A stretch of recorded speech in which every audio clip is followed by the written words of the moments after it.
नमस्कार। मैं हूं संजीव श्रीवास्तव। आप देख रहे हैं 4 PM मध्य प्रदेश। दूरदर्शन के दौर में एक ऐड आया करता था। इस ऐड को करते थे 1983 का वर्ल्ड कप दिलाने वाले भारतीय क्रिकेट टीम के पूर्व कप्तान कपिल देव। ऐड होता था पामोलिव दा जवाब नहीं। कपिल अपने अंदाज में इस ऐड को करते थे और बड़ी एक ऐसी गहरी छाप उन्होंने छोड़ी थी। पुराने लोगों को आज भी वो ऐड याद होगा, पामोलिव दा जवाब नहीं। कुछ वैसा ही अंदाज जो हमारे पूर्व क्रिकेटर कपिल देव का होता था, चाहे वो खेल के मैदान में हो या ऐड की दुनिया में जो उन्होंने एक झंडा गाड़ा था इस ऐड के जरिए, वैसा ही कुछ अंदाज मध्य प्रदेश के पूर्व मुख्यमंत्री, कांग्रेस के राज्यसभा के मौजूदा सदस्य और वरिष्ठ नेता दिग्विजय सिंह का भी है।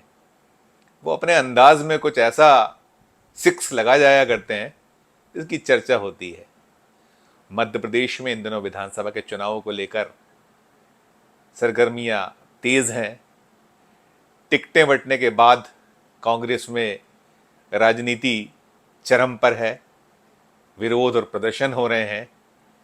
अब यहां कप्तान और उप कप्तान की भूमिका में कमलनाथ और दिग्विजय सिंह हैं। टिकटों का जो बंटवारा मध्य प्रदेश की 230 सीटों को लेकर हुआ है, उसमें भूमिका इन दोनों ही नेताओं की प्रमुख तौर पर रही है। अब ये जब मसला गरमाया हुआ है तो नेता अपने अपने अंदाज में एक दूसरे को कटघरे में खड़ा कर रहे हैं। कमलनाथ ने दिग्विजय को थोड़ा छेड़ा तो दिग्विजय कहाँ पीछे रहने वाले थे। उन्होंने भी अपने अंदाज में बड़े भैया को बता दिया कि छोटे मियाँ सुभान अल्लाह है, कम नहीं है। मसला टिकटों के साथ साथ अलायंस का भी है। जो इंडिया गठबंधन केंद्र में बना है, उसका एक घटक समाजवादी जो पार्टी है, उसके नेता, उसके राष्ट्रीय अध्यक्ष, उत्तर प्रदेश के पूर्व मुख्यमंत्री अखिलेश यादव बड़े मियाँ और छोटे मियाँ के अंदाज से तिलमिलाए हुए हैं, रूठे हुए हैं। जब उन्होंने खरी खरी कही तो बात निकल आई और अब उस पर मसला छिड़ा हुआ है। और मसला छिड़ा है तो अवसर मिला तो दिग्विजय सिंह ने, जो टिकटों के बंटवारे को लेकर कमलनाथ ने कहा था कि जाओ यदि कपड़े ही फाड़ना है तो दिग्विजय सिंह और उनके बेटे जयवर्धन सिंह के फाड़ो, टिकट तो उन्होंने ही बांटे हैं।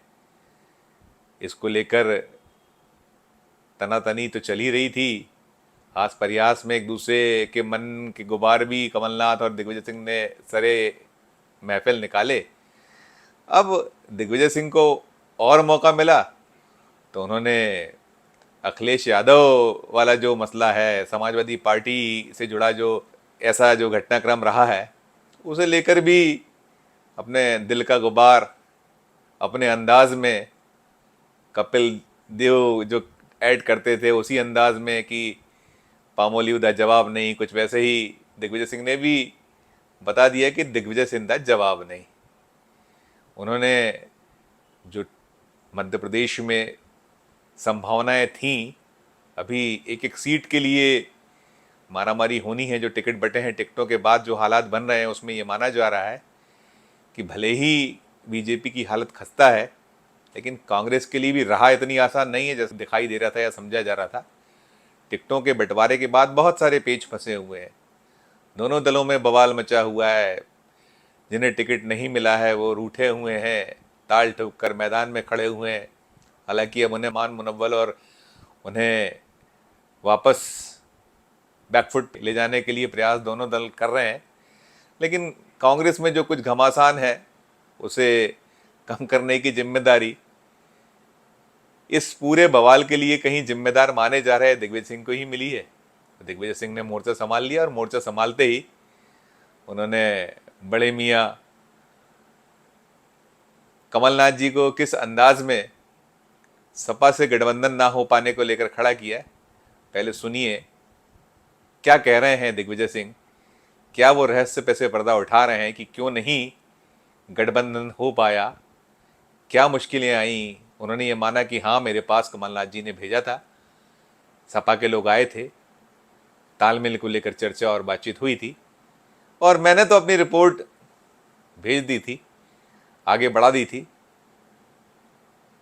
कठिनाई कहाँ हुई, क्यों हुई, ये दिग्विजय सिंह ने जो पर्दा हटाया, तो सुनिए आप कि दिग्विजय सिंह ने आखिर वो जो नहीं हो पाया गठबंधन उसको लेकर कहा क्या, और खासकर वो जो एक अखिलेश वखलेश वाला बयान आया था कमलनाथ की ओर से, उसे लेकर भी बड़े भैया को कटघरे में खड़ा कर दिया, कह दिया कि ये तो नहीं कहना चाहिए था। तो सुनिए अखिलेश के ऊपर जो कमलनाथ का कटाक्ष था उस पर दिग्विजय सिंह का कथन, और क्यों नहीं हो पाया गठबंधन उसकी भी पर्दे के पीछे की कहानी दिग्विजय की जुबानी। यही बात सुनी। देखिए जो जो इन्होंने कहा कह दिया कमलनाथ जी ने, किसी कैसे कह दिया मैं जानता, लेकिन इस तरह की बात किसी को खिलाफ करना नहीं चाहिए। चर्चा होती, मैं पूरी साफ सुथरी बात करता हूँ, चुवानी बात मुझे नहीं है। समाजवादी पार्टी का एक कैंडिडेट जीता था बिजावर से, जो बीजेपी में चला गया। 2 सीटों पे वो उनके अच्छे वोट 1-2 सेकंड आए थे। इस तरह से 3 सीटों की ऊपर कर ठीक है, वो 6 सीटें पा गए। चर्चा हमारी हुई और 4 सीटों पर हम छोड़ सकते थे उनके लिए, इसका मैंने बना के कमलनाथ जी को भेज दिया था। लेकिन उसके बाद जब वर्किंग कमेटी की मीटिंग हमारी हुई थी, इस बारे में मैंने केंद्रीय लीडरशिप से बात की थी कि हमारी जो इंडिया अलायंस है उसके साथ हमारा क्या संबंध होना चाहिए। तो उन्होंने स्टेट इलेक्शंस में स्टेट लीडरशिप पर ये छोड़ दिया।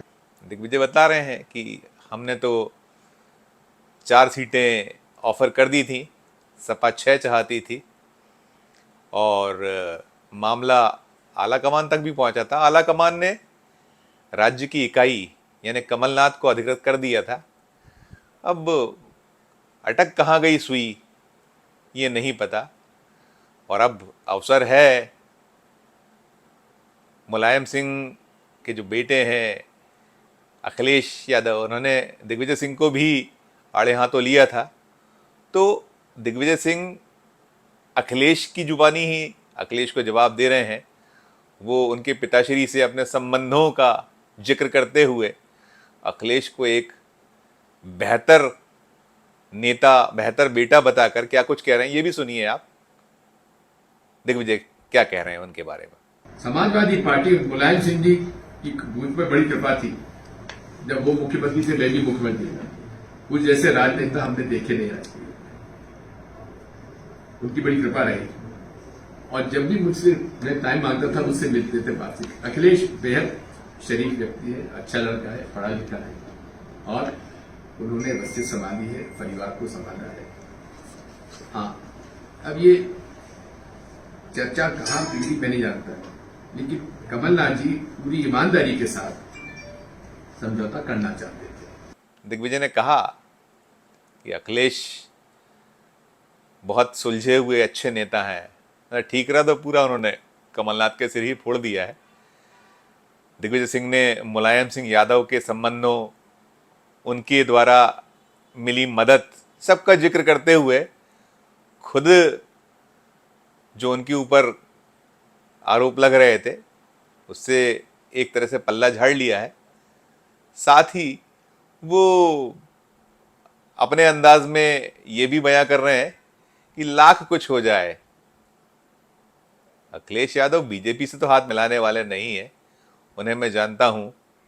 तो ये भी सुनिए कि वो ये मानकर चल रहे हैं कि भले ही गठबंधन या समझौता नहीं हो पाया, लेकिन अखिलेश बीजेपी के साथ नहीं जाएंगे। यानी ये संकेतों में ये भी है कि कहीं ना कहीं उनकी मजबूरी भी है अखिलेश यादव की। और साथ में वो ये भी कह रहे हैं कि जो 2024 का चुनाव है वो चुनाव में तो हम साथ मिलकर ही चुनाव लड़ेंगे, चाहे वो सपा हो और बाकी जो अलायंस हैं उन्हें लेकर दिग्विजय सिंह पूरी तरह से आशान्वित हैं। और वो अपने अंदाज में जो उनकी धुरंधर शैली है राजनीति करने की, उसी अंदाज में संकेतों में बहुत कुछ बयां कर रहे हैं। वो भी सुनिए आप क्या कह रहे हैं दिग्विजय सिंह आने वाले 2024 के लिए। लेकिन इतना हमको मालूम है कि समाजवादी पार्टी और अखिलेश जी भाजपा के साथ तो नहीं जाएंगे। लोकसभा का चुनाव इंडिया अलायंस मिलकर लड़ेगा। दिग्विजय को उम्मीद है, वो मानकर चल रहे हैं कि भले ही अभी बात बिगड़ गई है या नहीं बन पाने की संभावना है, लेकिन 24 में तो हम साथ होंगे। यानी मजबूरी कहीं ना कहीं सपा की भी होगी, अन्य दलों की भी होगी, और लाख आज रूठे हैं, कल हम इन्हें मना लेंगे। और जैसा उनका अंदाज था, एक तीर से कई निशाने वो साध गए, अपनी बात कह गए, कटघरे में बड़े भैया को वो खड़ा कर गए हैं। आज के इस वीडियो में फिलहाल इतना ही। हम फिर किसी नए वीडियो के साथ आपके समक्ष उपस्थित होंगे।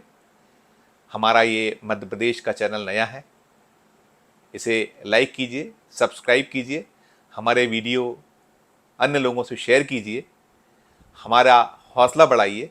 हमारे कमेंट बॉक्स में जाकर जरूर ये बताइए कि ये वीडियो आपको कैसा लगा, और देखते रहिए 4 PM मध्य प्रदेश, 4 PM राष्ट्रीय चैनल और 4 PM हमारे अन्य राज्यों के चैनल। नमस्कार, धन्यवाद।